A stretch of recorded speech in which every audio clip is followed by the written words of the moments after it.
Hi, I'm Katie Webb, and I have been the lead on 350 Sacramento's DIY air filters project for the past few months. These workshops were made possible by funding from the Sacramento Metro Air District Supplemental Environmental Projects Program, an innovative program that allows organizations to convert their air quality fines into funding for local air quality improvement projects.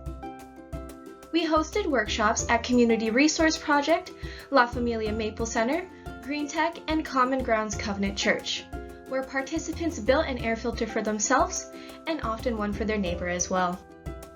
We distributed air filters during the Valley High North Laguna National Night Out, and thanks to our community partners, have distributed over 150 air filters to low-income households in North and South Sacramento, which has especially benefited community members with respiratory issues.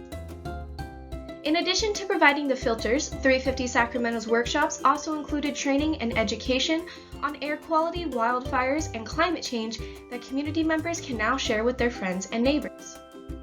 We have truly made an impact in the community, helping participants learn new skills, be more self-sufficient, and be proactive in protecting their health.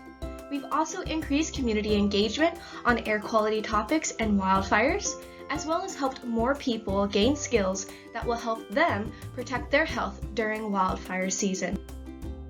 Thanks to 350 Sacramento and the Sacramento Metro Air District, our community will be safer during wildfire season, and our residents are learning more about climate change and taking action to create a healthy, sustainable